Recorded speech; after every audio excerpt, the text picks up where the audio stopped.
यूं तो जामा मस्जिद कई मायनों में दूसरी मस्जिदों से जुदा है। उसकी पहचान किसी की मोहताज नहीं है। सदियों बाद भी यह अपनी आन बान और शान से मुगल सल्तनत के सुनहरे काल का गुणगान कर रही है। इसकी दीवारों में मुगलिया सल्तनत की स्थापत्य कला रची बसी है। यह इतनी बड़ी है कि इसमें एक साथ करीब 25,000 लोग नमाज अदा कर सकते हैं। पर इसकी खासियत इतनी भर नहीं है। इसका इतिहास इससे कहीं ज्यादा धनी है।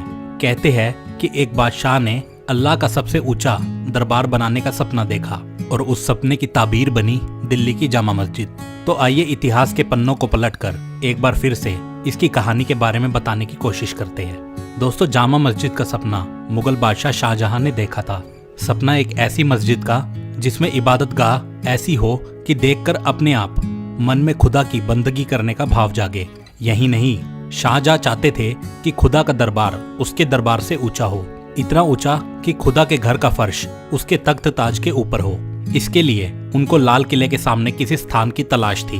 उनकी तलाश पूरी हुई लाल किले के ठीक सामने स्थित भोजला नाम की पहाड़ी पर। इस छोटी सी पहाड़ी को मस्जिद बनाने के लिए चुना गया। यह शाहजहां के दरबार के ठीक सामने थी। आगे शाहजहां के सपने के तहत इसका काम शुरू कर दिया गया। 6 अक्टूबर 1650 को मस्जिद को बनाने का काम शुरू हुआ। मस्जिद का फ्लोर प्लान आगरा में स्थित जामा मस्जिद की तर्ज पर बनाया गया। यह उससे काफी बड़ा था। 80 मीटर लंबी और 27 मीटर चौड़ी इस मस्जिद को 6 सालों तक 5,000 मजदूरों ने दिन रात तराशा। इसके एक एक पत्थर में जान डाली। इसके हर गुंबद को चमकाया। दोनों तरफ 41 मीटर ऊंची मीनारें तामीर की गई। इस मस्जिद में 3 गुंबद बनाए गए।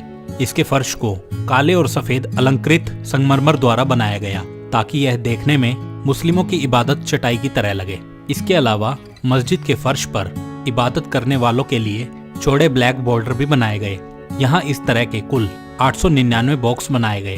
हजारों टन पत्थर की मदद से बनी ये एक आलीशान इमारत है। इसको बनाने में उस दौर में करीब 10 लाख रुपए खर्च किए गए थे। पहले इस मस्जिद का नाम मस्जिद जहानुमा था, जिसका अर्थ है पूरी दुनिया को देखने वाली मस्जिद। इसके बड़े आकार के कारण यहाँ काफी लोग जमा होने लगे। इससे लोगों ने इसे जामी मस्जिद कहना शुरू कर दिया।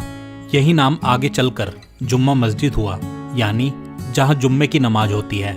आगे समय के साथ मस्जिद जहानुमा जामा मस्जिद कहलाने लगी। जिस दौर में इस मस्जिद का निर्माण हुआ उस दौर में मुगल वास्तुकला अपने चरम पर थी। यह वही समय था जब इस्लामी वास्तुकला कई बेहतरीन इमारतों में देखने को मिली।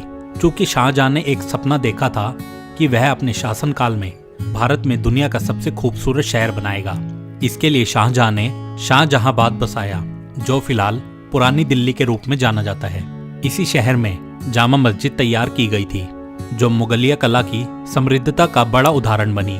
मस्जिद की नक्काशी में हिंदू एवं जैन वास्तुकला की भी छाप छोड़ी गई। माना जाता है कि जामा मस्जिद शाहजहां की आखिरी अतिरिक्त खर्चीली वास्तुशिल्प थी।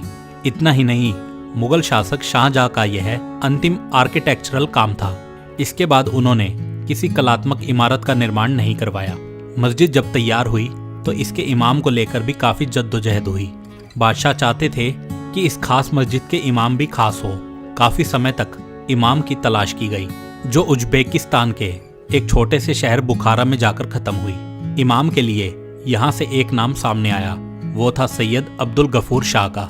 सैयद अब्दुल गफूर शाह की इमामी में 24 जुलाई 1656 को जामा मस्जिद में पहली बार नमाज अदा की गई। इस दिन दिल्ली की आवाम के साथ शाहजहां और उनके सभी दरबारियों ने पहली बार जामा मस्जिद में नमाज अदा की।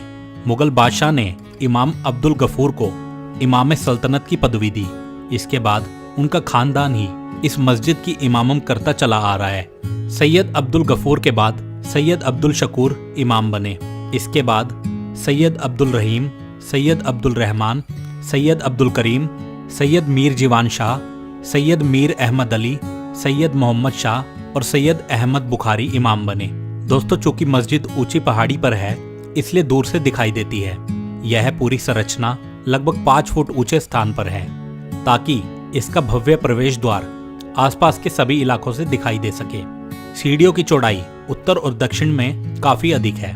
चौड़ी सीढ़ियां और मेहराबदार प्रवेश द्वार इस लोकप्रिय मस्जिद की विशेषताएं हैं। जामा मस्जिद का प्रार्थना गृह बहुत ही सुंदर है।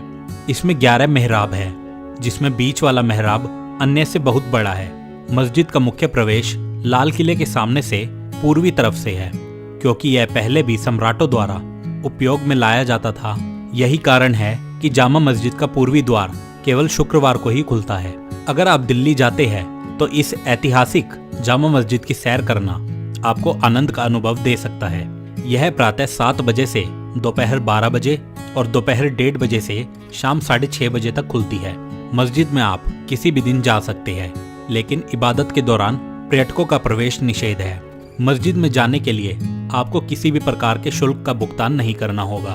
तो दोस्तों, ये था जामा मस्जिद का इतिहास। दोस्तों, अगर आपको ये जानकारी अच्छी लगी हो तो इस वीडियो को लाइक और शेयर करें और साथ ही हमारे चैनल फैक्ट ट्यूब वर्ल्ड को सब्सक्राइब करें।